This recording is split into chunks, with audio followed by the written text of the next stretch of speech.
floor, representative of Cuba. Gracias, señor presidente. Thank you, Mr. President. Mr. President, Cuba aligns itself with the statement to be delivered by Eritrea on behalf of the group of friends of the United Nations and Uganda on behalf of the non-aligned movement. Since September of last year, Cuba has been denouncing the hegemonic and criminal plans of the United States and its aggressive projection against Venezuela and the region. We have clearly been exposed to the serious and unpredictable consequences of the irresponsible conduct of the U.S. government for the political, social, and economic stability of Latin America and the Caribbean, and more generally, for international peace and stability. On the 23rd of December, in this very body, we set out the sequence and escalation of actions carried out by the United States with the aim of overthrowing by force the legitimate and constitutional government of Venezuela and destroying the civic military union. The United States resorted to various maneuvers to materialize its plans for domination, including vile extrajudicial executions and acts of piracy, maritime terrorism against oil tankers and their crews in international waters of the Caribbean Sea, as well as the imposition of an illegal naval blockade against Venezuela and the politically motivated designation of its legitimate government as a foreign terrorist organization. Previously, it had subjected that country to prolonged unilateral coercive measures, economic asphyxiation, smear campaigns, and attacks against some of its important institutions, exposing it to a cruel psychological war.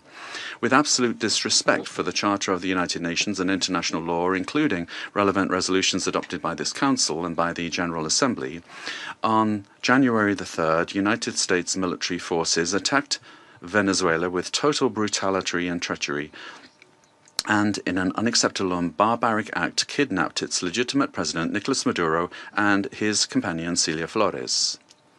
Cuba condemns in the strongest terms the military aggression of the United States against Venezuela, while categorically reiterating its absolute support and solidarity with the Venezuelan people, and joins the demand that the government of the United States release the constitutional president, Nicolás Maduro Moros, and his companion, Cilia Flores. In the criminal attack perpetrated by the United States, 32 Cubans lost their lives in combat actions. They were carrying out missions on behalf of the Revolutionary Armed Forces and the Ministry of the Interior at the request of counterpart bodies of that country. Our compatriots honorably fulfilled their duty and fell after fierce resistance in direct combat against the attackers or as a result of the bombings of the facilities. Through their heroic actions, they upheld the solidarity sentiments of millions of our compatriots. Mr. President, the cowardly U.S. aggression against Venezuela is a criminal act in violation of international law and the UN Charter. It constitutes a dangerous escalation of the sustained war campaign waged for years by the United States against that sister nation, which intensified since September 2025 with the aggressive naval deployment in the Caribbean Sea under mendacious pretexts and unfounded accusations without any evidence whatsoever. The U.S. military attack against Venezuela has no justification whatsoever. It does not respond to any provocation, nor does it possess legitimacy. It is based on the aberrant doctrine of peace through force and undermines the stability and peace that have characterized our Latin American and Caribbean region for years. It seeks to promote a change in the constitutional order of the Bolivarian Republic of Venezuela, freely chosen by its people. Its ultimate objective is not the false narrative of combating drug trafficking, but control over Venezuela's land and natural resources, as has been openly and shamelessly declared by President Trump and his Secretary of State. This is an imperialist and fascist aggression with objectives of domination that seeks to revive the U.S. hegemonic ambitions over our America, anchored in the outdated Monroe Doctrine. It also seeks to intimidate and subjugate the governments of Latin America and the Caribbean. Cuba calls for an urgent reaction from the international community against this criminal attack on Venezuela, a peaceful nation that has not attacked the United States or any other country.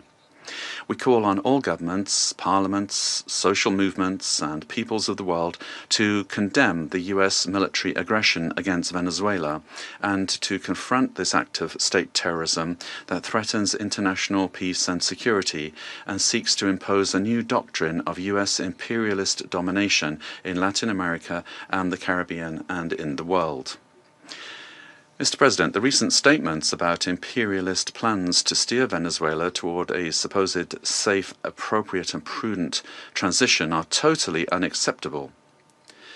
In the US vision of domination, this means imposing a puppet government functional to its predatory goals, particularly unrestricted access to and plundering of natural resources that, by right, belong to the Venezuelan people. Determining the destiny of Venezuela is an exclusive right of its people without external interference. If the US government, lacking any moral authority whatsoever, truly cared about the peace, freedom and justice of Venezuelan men and women, it would not have bombed that territory with absolute disregard for the lives, sovereignty and territorial integrity of that nation.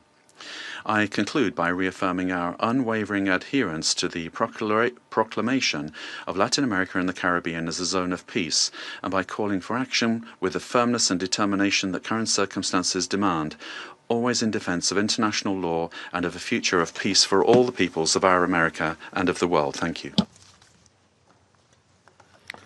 I thank the representative of Cuba for the statement and now give the floor to the representative of